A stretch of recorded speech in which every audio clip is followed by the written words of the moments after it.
After Ramayan where did lord Hanuman go? क्या वो अभी भी हमारे बीच में हैं? क्योंकि वो अमर हैं, तो क्या वो आज भी धरती पर घूम रहे हैं? आप भी सबूत देखकर हैरान हो जाएंगे। और हम आपको एक खास समुदाय के बारे में भी बताएंगे जिससे मिलने के लिए भगवान हनुमान आते हैं और उन्हें ज्ञान देते हैं। तो चलिए करते हैं स्टार्ट। त्रेता युग में जब तक भगवान राम इस धरती पर थे तब तक भगवान हनुमान उनके साथ अयोध्या में रहे और सेवा की। जब भगवान राम ने पृथ्वी छोड़ी तो भगवान हनुमान जंगल चले गए। उसके बाद उन्होंने पूरा त्रेता युग वहीं बिताया। फिर द्वापर युग आया और रामायण के बाद महाभारत में भगवान हनुमान का 2 बार उल्लेख मिलता है। पहली बार भीम से मिलने का जिक्र है। एक बार जब भीम जंगल से गुजर रहे थे तो उन्हें रास्ते में एक बुढ़ा बंदर मिला। भीम ने उसे रास्ते से हटने को कहा पर बंदर बोला, तुम ही हट जाओ, मुझ में इतनी शक्ति नहीं है। भीम ने अपनी पूरी ताकत लगा दी पर वो बंदर हिल भी नहीं रहा था। तब भीम समझ गए कि ये एक आम बंदर नहीं है। जब भीम ने उससे माफ़ी मांगी और अपनी असली पहचान दिखाने को कहा तब भगवान हनुमान अपनी असली रूप में आ गए।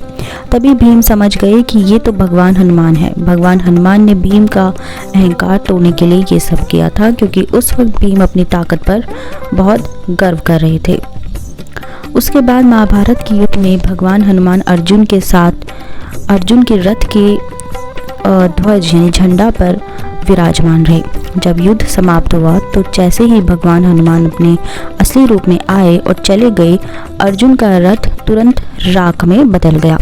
तब भगवान कृष्ण ने अर्जुन से कहा कि ये रथ पहले ही नष्ट हो चुका होता पर हनुमान जी की शक्ति की वजह से ये सुरक्षित था।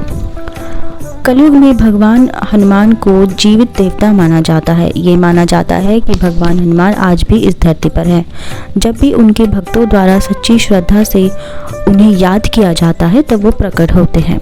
हिंदू शास्त्रों में सभी देवताओं के स्वर्ग वापसी के जिक्र मिलता है पर भगवान हनुमान के स्वर्ग जाने का कहीं भी कोई उल्लेख नहीं है।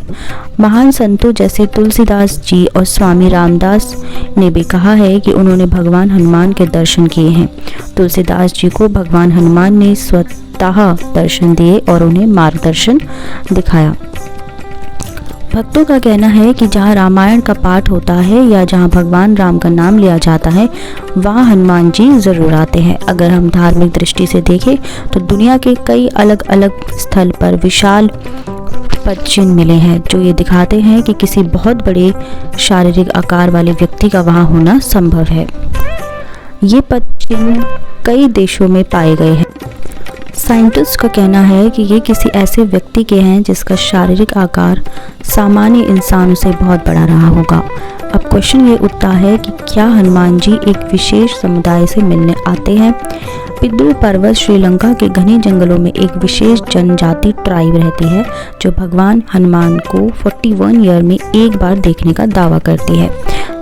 ये कहा जाता है कि जब भगवान राम ने अपना मानव शरीर त्याग दिया तो भगवान हनुमान अयोध्या छोड़कर लंका के जंगलों के पितृ पर्वत पर चले गए जहां उन्हें एक विशेष समुदाय ने सेवा और भक्ति दी। भगवान हनुमान उनसे प्रसन्न होकर उन्हें एक मंत्र दिया, काल तंतु कारे चरंती इनार मरिष्णु निर्मुक्तेर काले त्वम अमृष्णु।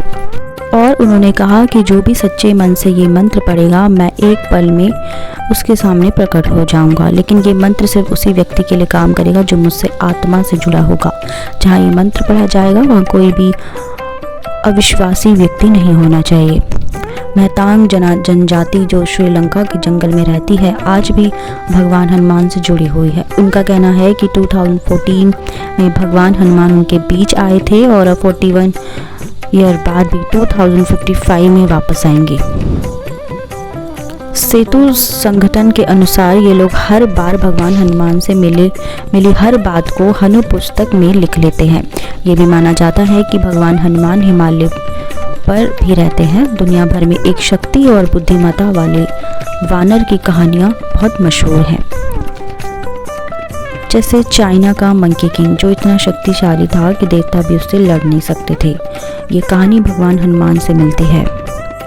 हनुमान जी ने अगर रामायण में अपनी असली शक्ति दिखाई होती तो युद्ध एक पल में समाप्त हो जाता। आप इस बारे में क्या सोचते हैं मुझे कमेंट सेक्शन में ज़रूर बताएं। मिलते हैं नेक्स्ट वीडियो में। Till then bye bye, take care.